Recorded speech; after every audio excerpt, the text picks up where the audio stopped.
Hey everybody, my name's Andy and welcome to the video. So I'm sure you've all heard by now that DICE have decided to delay the start of Season 1 for Battlefield 2042 into the summer. As much as that sucks for the game, I ultimately think it's the best course of action.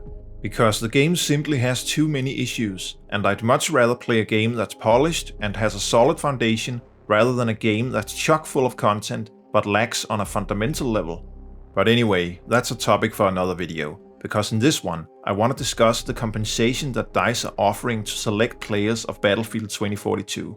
And notice that I said select players, because not everyone is gonna get this, which is actually quite upsetting. So we're gonna talk about it in this video, but then I'm also gonna give my advice as to what DICE should offer as compensation, which would benefit a lot more players.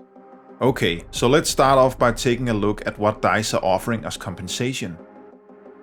This is the Steadfast exclusive Legendary Bundle, which contains the following items. The Zero Resistance Specialist skin for Mackay, the Grasshopper weapon skin for the K30, the Rapid Hammer weapon skin for the M44, the Iron Chariot vehicle skin for the M5C Bolt, the Rip Tickler melee weapon, the Resolute player card background, and the Steadfast player card icon. That's what DICE are offering players of the Gold or Ultimate Edition if they owned the game prior to February 1st. However, it's worth mentioning that since their announcement, they have actually changed the requirements to obtain this bundle. When they released their Journey to Season 1 blog post on the Battlefield website, they initially stated that only players who purchased the Year 1 pass as part of the Gold or Ultimate Edition were entitled to this offer. But that's since been changed to also include everyone else who upgraded to the Year 1 pass. And notice how this change is now also reflected on the key art for this bundle. It's actually something I was very critical of on Twitter, so it's nice when you can actually influence their decision making. However, I still don't think it's good enough, because what about PC players with EA Play Pro subscriptions who did not purchase but only added the Ultimate Edition to their game library prior to February 1st? Are they also eligible for this bundle? I don't know how it is for you console players out there, but if we go back to the key art, let's take a look at the small text at the bottom. It reads, quote, Steadfast exclusive bundle will be available to all Battlefield 2042 Gold and Ultimate Edition purchased before 1st of February 2022 only, end quote. Based on this description, it sounds like that EA Play Pro subscribers will be missing out on this content, because they haven't really purchased the game per se, but only rented it. I think that's a huge bummer, because that's how the majority of PC players got early access to the game, including myself. Because of this, I think it warrants some clarification, so I actually asked on Twitter, but to my disappointment I was never given a response, even though I tagged all the community managers. And that's an entirely different issue, because it's not the first time it's happened to me. It's actually happened multiple times where I've asked valid questions to community managers, but been straight up ignored, and I've even noticed other community members experiencing this as well, which is not okay. Because when you ask a valid question, it's only fair to expect a response, and I know the community managers can't reply to every single tweet that comes their way, but I think they can do a better job at identifying the valid ones and engage with those, because they need to address community concerns. That's how professional community managers should work in my eyes, but I digress. Another issue with this bundle, and that's probably the main one, is the fact that DICE announced this offer on the same day as it expired.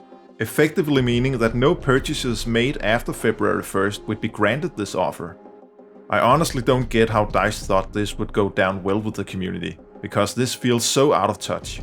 I mean, look no further than Battlefield 5, which was also a live service game like Battlefield 2042, but it got it right in the sense that when DICE had to delay the game by a month, they also offered some compensation to players regardless of edition, as long as they picked up the game at launch or a few weeks later.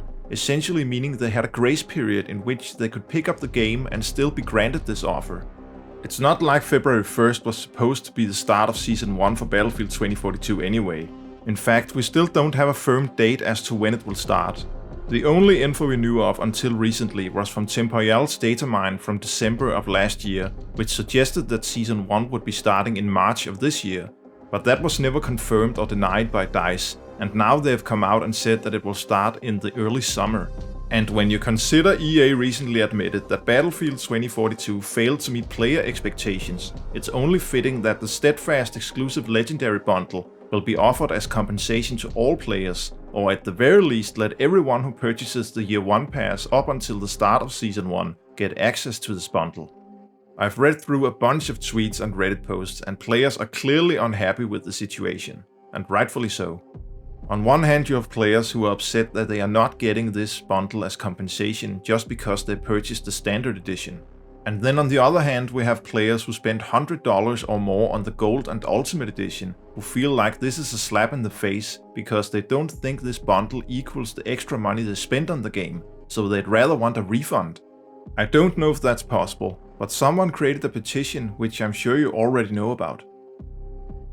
It's gathered a whopping 225,000 signatures by the time of recording this video, so players are definitely trying their best to get a refund.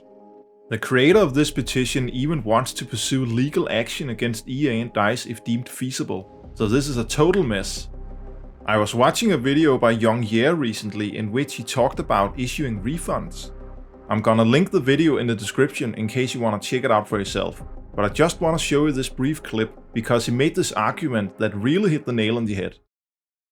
I feel like the gaming industry is the one that's most able to get away with broken launches. Like, imagine if we went to watch the new Spider-Man movie, No Way Home, and the frame rate was choppy, the audio was off sync in places, some of the special effects aren't fully implemented. You can tell it's a broken and unfinished product. Imagine the riot that there would be out there and just how much damage control Disney and Marvel would have to do. In that situation, people would absolutely demand a refund for those tickets. If EA had any shame or regrets about any of this, they would offer a grace period where refunds will be given out with no questions asked for those who do request it, kind of like what CD Projekt Red did with Cyberpunk 2077 after that game's disastrous launch.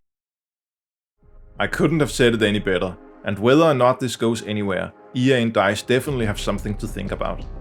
But what should they do to avoid any more controversies with Battlefield 2042? Well, it starts with acknowledging all the issues the game is facing, but that's actually the impression you get when you read the blog post, because they talk about redesigning their maps and potentially reworking specialists. That, along with the refreshed scoreboard set to arrive with the next update, including the introduction of voice communication and a player profile with subsequent updates, are definitely crucial aspects to be addressed. But more is needed, and it seems to be the community consensus, because what about all the quote-unquote legacy features? I'm thinking server browser, team balancer, team switching, all chat and platoons, just to name a few. So when they say they are committed to the future of Battlefield 2042 and want to implement key features that are important to us, those features definitely need to come back. But if it wasn't for the fact that we've been here before, I would be more optimistic, because we heard similar things with Battlefield 5, where DICE were seemingly committed to the game, but we all know the live service was cut short, meaning the game's potential was never fully realized. So who's not to say the same could happen with Battlefield 2042? I certainly don't hope so, but we need to see it to believe it, so just keep that in mind. I know what I've talked about these last couple of minutes wasn't exactly on topic, but I'd still say it's important in relation to compensations, which we'll get into in a little bit. Because the sad reality is that ever since the abrupt ending to the live service of Battlefield 5 and the poor launch of Battlefield 2042, the community trust with EA and DICE has never been lower. That effectively means there's little room for error, because every move they make will be examined through a microscope. So I guess you could say they're in a constant state of damage control, which calls on the following: fan service. This actually leads nicely onto what I think DICE should offer as compensation, so here's my advice. When they release their next update scheduled for sometime in March, I think they should release the Steadfast exclusive Legendary Bundle for all players, regardless of edition. But not only that, this offer should also last up until the start of Season 1, meaning that every player who purchases the game up until this point will be granted this offer. This could actually generate more sales, as this offer would incentivize players to pick up the game ahead of the start of Season 1. But more importantly, this move would signify that DICE actually appreciate everyone who purchased or plan on purchasing a copy of Battlefield 2042 leading up to Season 1. That's fan service right there, But to top it all off, I think DICE need to offer some compensation to non-Battlefield 2042 players as well. So when they release their next Battlefield 2042 update, I'd like to see them offer the previous game's expansion packs for free, and they should remain free until the start of Season 1. I know that's basically what they did leading up to the launch of Battlefield 2042, but that was only for Battlefield 4 and Battlefield 1, and they never released the Final Stand and They Shall Not Pass DLCs for free, on PC at least. So they should definitely remedy the situation by doing it again, but this time they should also include the expansion packs for Battlefield 3 and Battlefield Hardline, and the offer should also apply on all platforms. This would actually be a genius move, because within the last year or so, Amazon Prime members were given the base game of the aforementioned Battlefield games for free on PC, with the exception of Battlefield Hardline. So there's definitely an audience there. And when you consider DICE mentioning in their blog post that Portal remains an integral part of Battlefield 2042, I think it's fair to assume that they plan on adding much of these games' content into Battlefield Portal. I honestly think that's what most players expected from the mode when it was revealed. Kind of like a hub with remastered content of the previous games in the franchise, all ready for you to play around with. So if DICE actually managed to bring Battlefield 2042 up to standards, along with giving away the previous game's expansion packs for free leading up to Season 1, I think it could really hype up the game again. But it all depends on them actually bringing the content of these games to Battlefield Portal. If they want to mount a comeback with this game, I believe this is a golden opportunity they can't pass up on. But anyway, that's just my take on this whole situation. But now I'd like to hear what you think about it. Do you think their decision to exclude certain players from getting their compensation is the right one?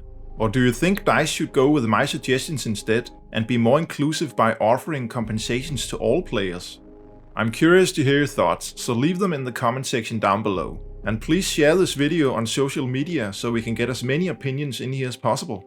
If you enjoyed the video, a like is always appreciated. And if you want to support the channel, then make sure to hit the subscribe button and hit the bell to get notified when I upload new videos.